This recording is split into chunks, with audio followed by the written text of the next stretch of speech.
Hello and welcome to the Relax. It's Retirement podcast with your host, Josh Leonard, where we talk about transitioning into retirement with intent. I'm Wendy McConnell. Hi there, Josh. How are you? Good. How are you today, Wendy? Oh, you don't sound good. Oh, I'm battling through one of these wonderful, wonderful winter colds. So Yeah. Okay. No COVID, though, I hope. no COVID. Stuck a Q-tip up my nose last night and came back negative. They're So still fun, aren't they? yeah, it is an awful feeling, and I Yeah. feel like I've done it too much now.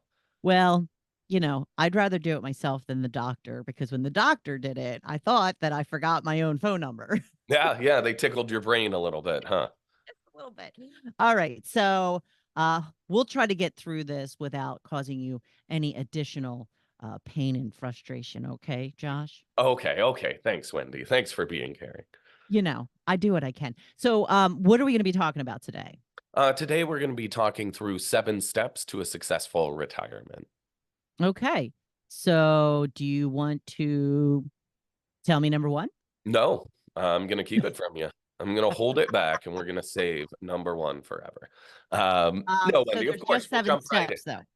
Yeah, there are 7 steps, and the first one is just to get organized. So, many times when we meet with folks, Wendy, they see a ton of value in just shaking out that financial junk drawer and putting everything together into a plan. Many of us over the years collect maybe a little account here, an old 401k plan from an old job, or have an investment that we set up with that cousin that was in the business for a couple months. So bringing that all together and getting it organized helps clients quite a bit in just seeing what their true financial picture is. I think another piece of that is completing a budget. No one likes to do that at all. I see No, you shaking your head too. no. Yeah, no one likes to do it. But it can help us identify where your expenses might be after retirement. If you spend $100 a month in parking and an additional $50 a month in fuel to drive to work, well, that might be $150 we don't need in your budget moving forward. Or maybe if you like to travel a lot, maybe we can reallocate that money to a more fun thing like doing weekend trips or things like that. Okay. Yeah. Definitely want to do some fun stuff. Yeah, absolutely. Who doesn't want to do the fun stuff? So That's all I getting want to do. That's right. Well, and that's the purpose of retirement, right? To do all the fun stuff that you didn't have time to do. Absolutely. So we also have to factor in tax planning considerations. Yeah. So I think when you're entering into retirement, it's important to have a good idea of how taxes can impact your retirement. So you probably have a couple different types of accounts, knowing how those accounts will be taxed and how they might impact other things like your Social Security or even Medicare. If your income is above certain levels, you will pay extra in Medicare Part B and Part D. If you're taking that once in a lifetime trip, a few years into retirement, you may want to stagger the withdrawals from your 401k or IRA to keep you below some of those tax thresholds. That's smart, right? Yeah, absolutely. I think knowing the way that different states tax your retirement is also a critical consideration. We've talked in the past when my parents relocated from Pennsylvania to Ohio, they now pay taxes on their retirement withdrawals, whereas in the state of Pennsylvania, they didn't. So that was a negative factor. Now, of course, that's not a reason to not live somewhere, but you need to factor that in your total cost when making those decisions in retirement. Yeah, and to be honest, before we talked about that, I didn't even know that was a thing that, you know, according to what we discussed, Pennsylvania takes the tax out as you put it in, but now That's correct. Yep. Ohio is taking out as you withdraw it. So he's being double taxed. Yes. Um, and unfortunately, there is no reciprocating thing between the states Right. where they say, "Oh, you know what? We're gonna go ahead and let you fly by They with won't this." take your tax money. Yeah. And I think different states have all kinds of different ways of taxing things, right? Some states don't have sales tax but have higher property taxes, or maybe some states don't have property taxes or estate taxes. knowing those, especially if you're relocating during retirement, is very important. So, in general, just think about those different tax pieces. If you're unaware of them, sit down with your accountant or financial professional to go through the impact to some of the decisions you're thinking of making. Okay, easy enough. So we also have to keep in mind Medicare filing and choices. Yeah, so Medicare is a big one. For most folks, they'll wait to retire until age 65 when they can take Medicare. Medicare, it almost seems by design, Wendy, is confusing because we have Medicare Part A, B, C, D. And then we also have these supplement plans, also known as Medigap plans, that also are letters. So that's really confusing. Hmm. Um, and then, there's a lot of decisions to be made around there.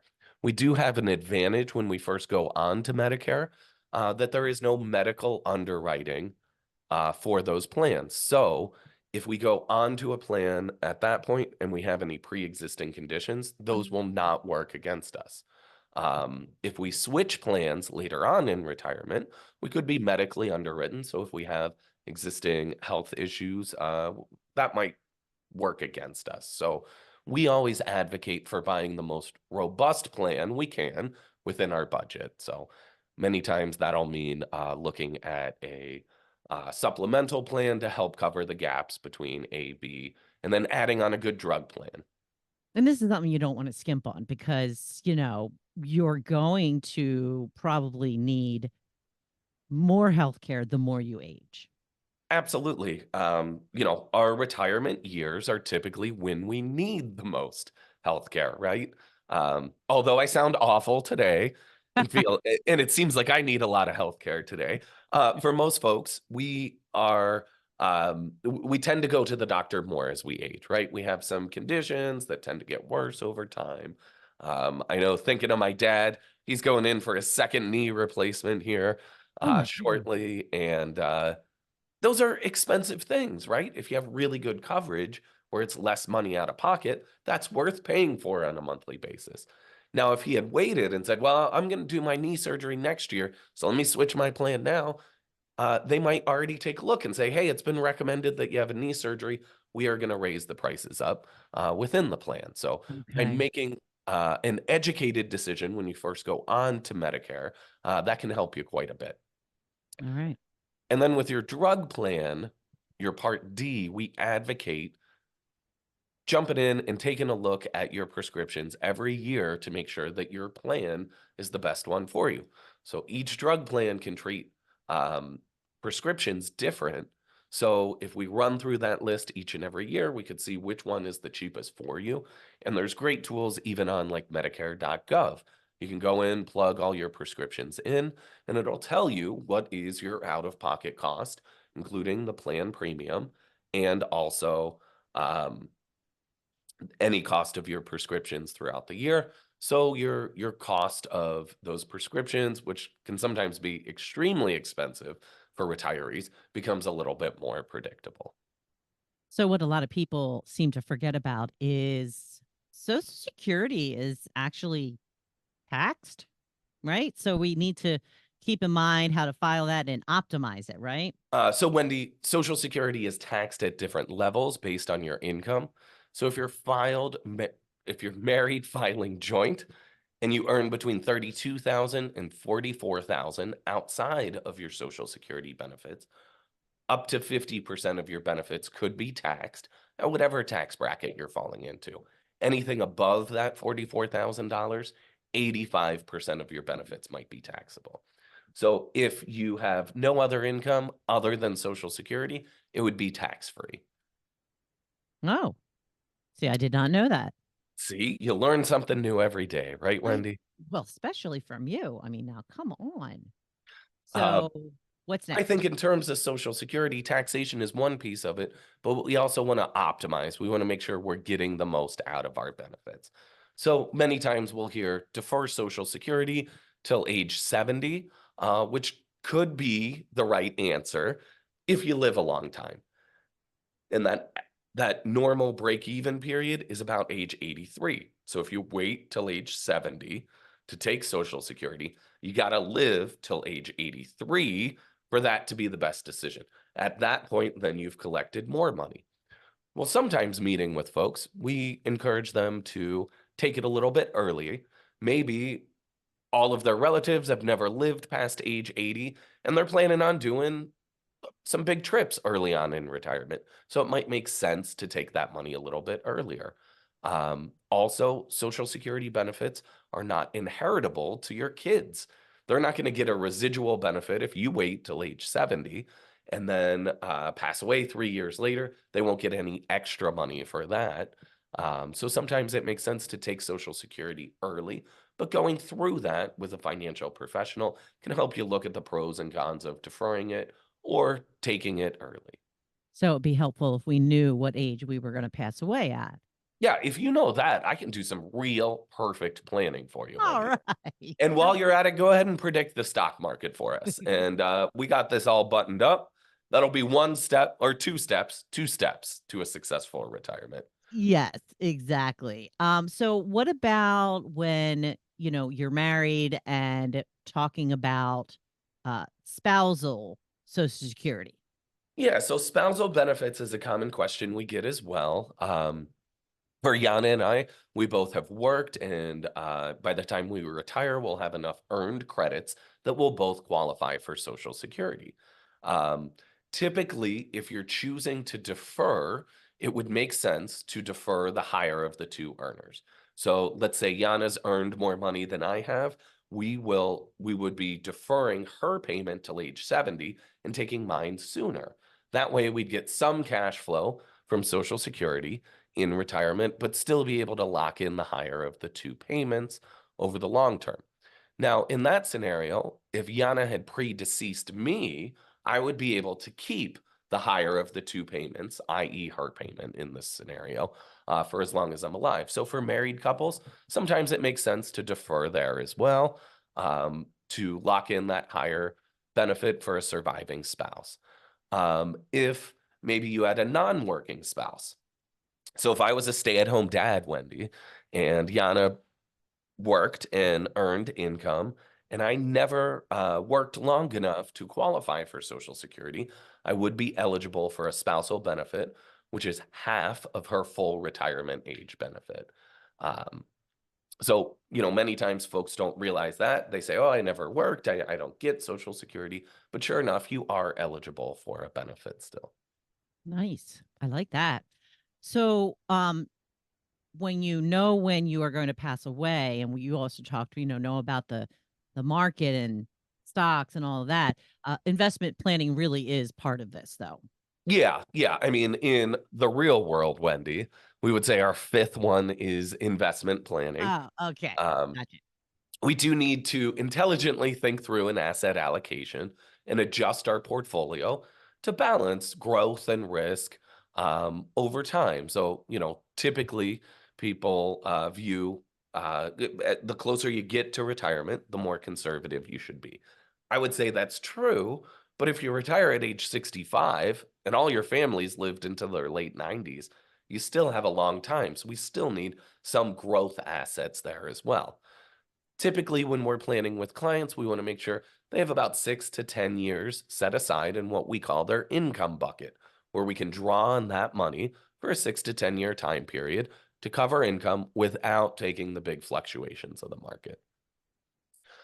When we think of times like 2022, when both stocks and bonds were down, if you were relying on those bonds to be your only income source during that time period, well, you might feel a little panicked, right? So having a income bucket of stable assets for 6 to 10 years eliminates that risk of panic during market volatility, but still allows us to stay invested for the long term so that we can help replace that income bucket in 6 to 10 years down the line as well. That's the plan. Yep. And when we think of investment planning too, we also want to factor in things like your required minimum distribution. Um, Pete and I were recently at a conference, and the one guy at the conference was saying, stop saying things like RMDs or required minimum distributions. No one knows what that means. Like, unless they're in the industry or they study this, no one knows what that means. So let me rephrase that, Wendy. When the government tells you you have to take money out of your retirement plans, right? Yeah, So that because occurs they for want their taxes. that's exactly it. You got to put the money away, tax deferred. Now in retirement, they want you to take it out. For most folks that haven't started those distributions yet, they start at age 73. But we don't want to be so aggressive with our portfolio that we're forced to withdraw that money out when the market's down, right? So we need to allocate a certain amount that we can take out to be covering those RMDs. Okay. So legacy planning?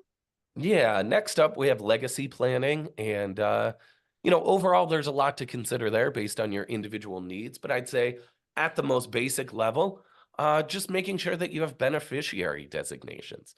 Many times we'll meet with clients and they haven't updated their beneficiaries in a very long time.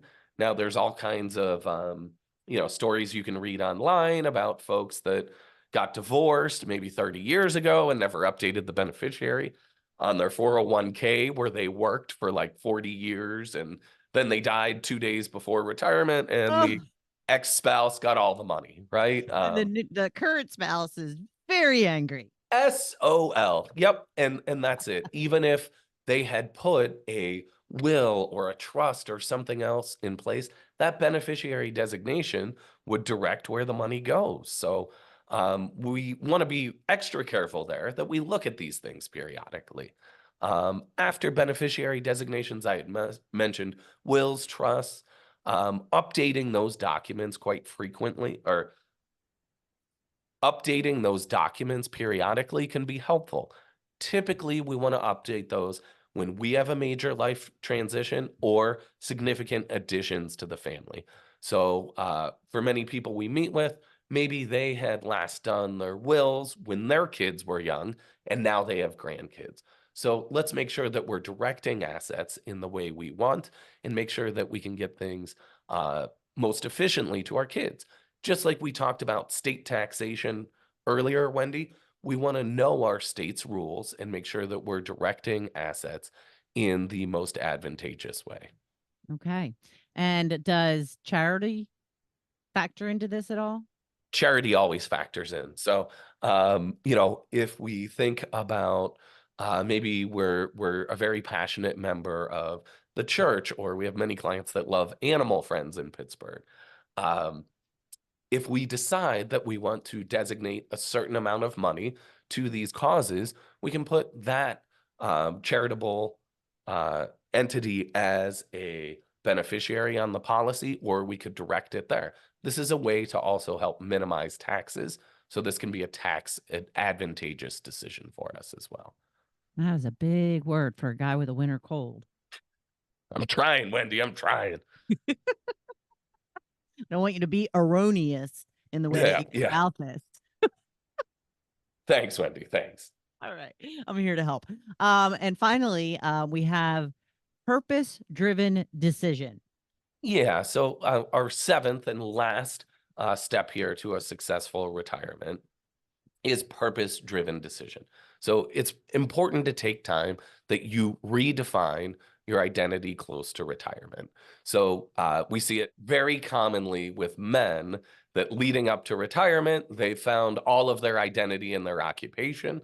And now that they're leaving this occupation, they're losing that identity, right? So we want to be retiring to something, not retiring from something, right? We want to Yeah. have something that we're doing next. Even if that means like if you're super into golfing, golfing all the time, right? Or volunteering or maybe developing a new hobby. We need to think through that before we retire, not retire, be stuck at home, watch the news too much, become depressed, and then try to fix it. Right. Right. So this is a key piece that's often overlooked. I know we've talked about it several times, but it is extremely important. I think the easy thing is think about what brings you joy in life, right? So it's not it's not necessarily like, oh, I love watching a good movie. Maybe it is being engaged in the local theater, right? So volunteering to help there. Now, typically in retirement, you have a little bit more free time. So you can allocate time to things like volunteering or helping things in the community that you're passionate about. All right. So it's all about figuring out what the next step is.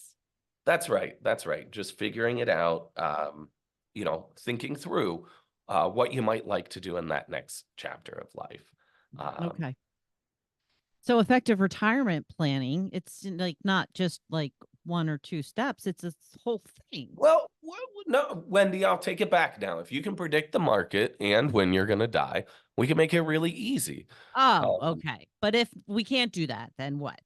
For most folks, we want to have a long and happy retirement. So we do want to take the time to properly prepare for it. If you've worked 30 years saving money looking forward to retiring, it shouldn't be a 2-second decision on when you're doing things. We need to be prepared. So it is a multifaceted process that balances financial security with personal fulfillment.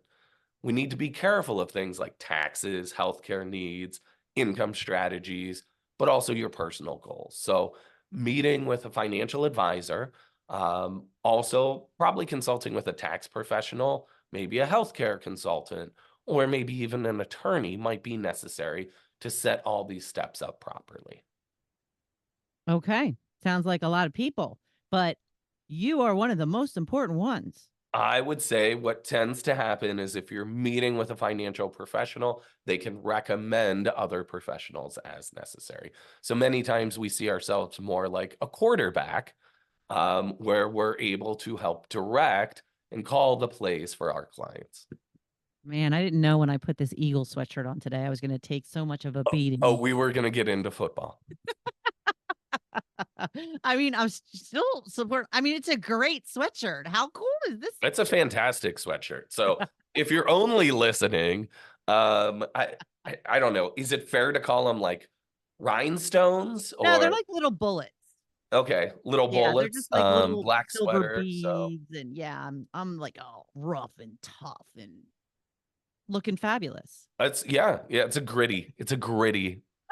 Well, oh, that's a whole other Philly That's a thing now. mascot for Philly for That's the that's a Brownies. whole other Philly thing. Uh, Okay, Josh. So if people have questions and want to get in touch with you, how did they go about doing that? yeah, they can shoot me an email at jleonard@leonardadvisorygroup.com. They can give our office a call at 412-998-PLAN. Um, and check us out online at leonardadvisorygroup.com. All right. Well, thank you. And thank you for listening today. Please like, follow, and share this podcast with your friends. Until next time.